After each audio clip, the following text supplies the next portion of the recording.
क्लासों में एक दिन के ब्रेक के बाद आपका फिर से स्वागत है। शनिवार को हम बात कर रहे थे भारत के संविधान की विशेषताओं के बारे में। उसकी बहुत सारी विशेषताएं हमने देख ली थी। अंतिम विशेषता देख रहे थे वयस्क मताधिकार। आज उससे आगे अब हम बात करते हैं संघात्मक व एकात्मक तत्वों का मिश्रण। भारत के संविधान की एक विशेषता ये भी है कि इसमें संघात्मक और एकात्मक तत्वों का मिश्रण किया गया है। भारत के संविधान निर्माताओं की ये आकांक्षा थी कि भारत में ऐसी शासन व्यवस्था लागू हो जिसमें संघ पूरे देश की एकता को बनाए रखे तथा राज्यों अर्थात इकाइयों को भी वहाँ स्वायत्तता प्राप्त हो। उनकी मंशा ये थी कि संविधान में कुछ इस प्रकार के तत्व, इस प्रकार की विशेषताओं को समाहित कर दिया जाए कि जो संघीय व्यवस्थापिका है वो पूरे देश को एकता के सूत्र में बनाए रखे, और जो इकाइयाँ हैं जिनको हम अपने यहाँ प्रांत कहते हैं और बोलचाल की भाषा में राज्य कह देते हैं, उनको भी स्वायत्तता प्राप्त हो। स्वायत्तता का अर्थ है ये है कि वो अपने कार्य क्षेत्र में स्वतंत्रता से कार्य कर सकें। इसलिए भारतीय संविधान निर्माताओं ने भारत के संविधान में संघात्मक और एकात्मक दोनों तत्वों का मिश्रण किया गया। भारत के संविधान के पहले ही अनुच्छेद में लिखा गया है कि भारत राज्यों का एकक होगा।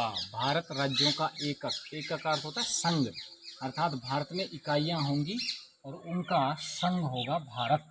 ये भारत के संविधान के पहले ही अनुच्छेद में कह दिया गया है। एक चीज़ और, भारत के संविधान में कहीं पर भी अकेले संघ शब्द का प्रयोग नहीं हुआ है, अपितु राज्यों का संघ या संघ राज्य भारत को कहा गया है। तो ये भारतीय संघवाद की विशेषता है। वो विशेषता ये है कि भारत में पूरे संविधान में कहीं पर भी अकेले संघ शब्द का प्रयोग नहीं हुआ है, अपितु राज्यों का संघ अर्थात इकाइयों का समूह भारत को कहा गया है। अब बात ये आती है कि ये संघवाद होता क्या है, किसे कहते हैं संघवाद। इसको अन्य नाम भी दे दिया जाता है, संघीय व्यवस्था, संघवाद या संघात्मक शासन व्यवस्था। तीनों शब्दों में से कोई सा भी शब्द आए तो अर्थ वही होगा, चाहे वो संघवाद कहे, चाहे वो संघीय व्यवस्था कहे या चाहे वो संघात्मक शासन व्यवस्था कहे। इसमें संघवाद में दो या दो से अधिक स्तर की सरकारें होती हैं। दो स्तर तो होते ही होते हैं एक पूरे देश के लिए, जिसको हम अपने देश में केंद्र सरकार कह देते हैं। एक दूसरा स्तर जो इकाइयों का स्तर है, प्रांत स्तर है, जिसको हम राज्य सरकारें कह देते हैं। और दो से अधिक स्तर भी हो सकते हैं, जैसे अब भारत में पंचायती राज व्यवस्था को लागू कर दिया गया है 73वें और 74वें संविधान संशोधन के बाद। तो ग्रामीण क्षेत्र की अलग से सरकारें हैं, शहरी क्षेत्र की अलग सरकारें हैं। तो दो से अधिक स्तर की सरकारें भी हो सकती हैं। फिर से ध्यान दें कि जिसमें दो या दो से अधिक स्तर की सरकारें होती हैं तथा ये सरकारें अपनी शक्तियां सीधे ही संविधान से प्राप्त करती हैं, केंद्र सरकार भी, राज्य सरकार भी।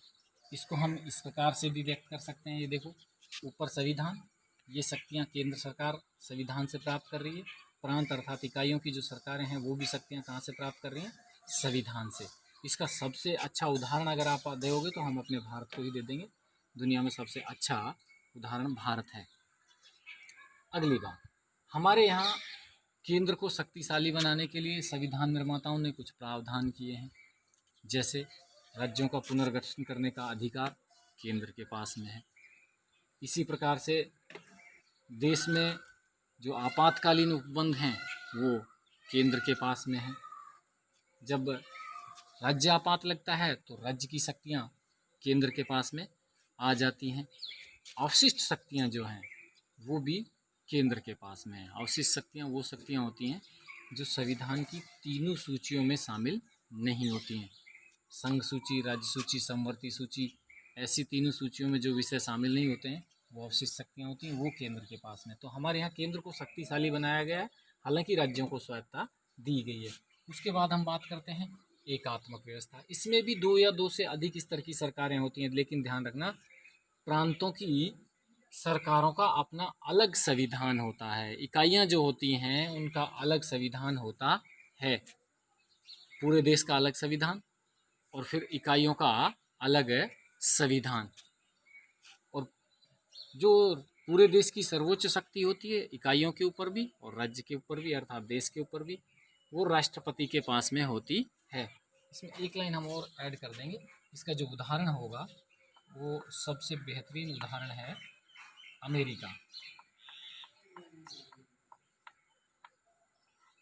अमेरिका में पूरे देश के लिए अपना अलग से संविधान है और जो इकाइयां हैं उनका अपना अलग से संविधान है।